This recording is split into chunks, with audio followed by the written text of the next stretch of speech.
Damon McMahon formed Amen Dunes in 2006 in New York, New York. He has described Amen Dunes as being both a solo project and a band, or in fact saying that they're a band when they're operating. But basically, it's him, and every time he has an album, he puts a different band together to do that. And he/they have recorded 5 studio albums so far. Hi, my name's Dan, and this is the 5th and most recent album by Amen Dunes. It's my first encounter with him/them, however you want to pitch it.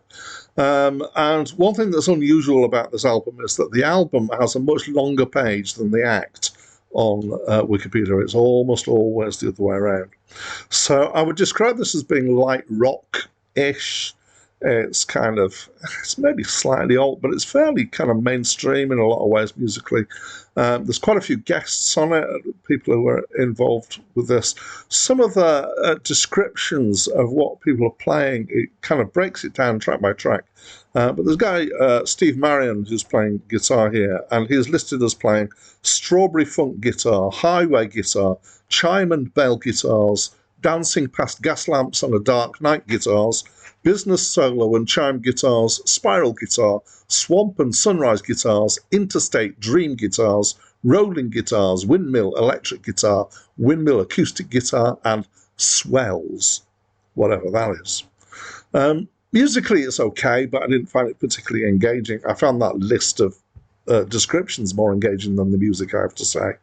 The singing, I felt, reminded me somewhat of Bob Dylan, crossed with someone with a higher voice, certainly than that Bob Dylan's had in his later career.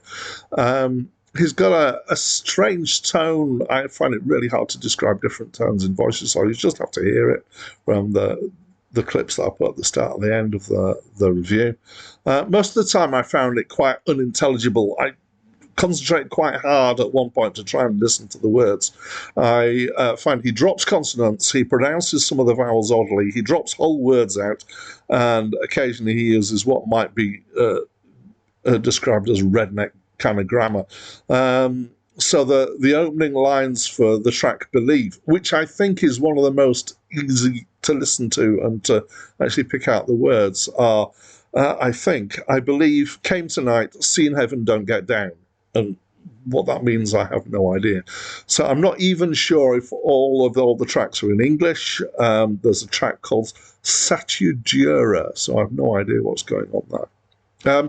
So I can't tell you from my experience of listening to it what the tracks are about. So I'm going to quote from Wikipedia here. Quotes, its lyrical content draws from McMahon's childhood, his relationship with his father, masculinity, and his mother, who was diagnosed with terminal cancer at the beginning of the album's recording. Freedom has been described as a concept album, with each song being an exploration of self through both real and fictional characters. I'm just going to have to say it in the word for it. So overall, I felt it kind of rolled on past, but I'm not a huge fan of this. I didn't find there was much to engage me. I was hoping for more, I think, in terms of being able to actually pick up on the lyrics. Musically, it wasn't all that particularly engaging, I'm afraid. So I'm sorry if this treads on anybody's toes. It's not going to get a great score from me. But if you love it, or if you hate it, or if you feel the same as me, please do let me know. Talk to me. Don't be shy. That's exactly what the comments box is there for. I read all comments. And that's it from me for now. I believe, can't deny it. Seen heaven, don't get down.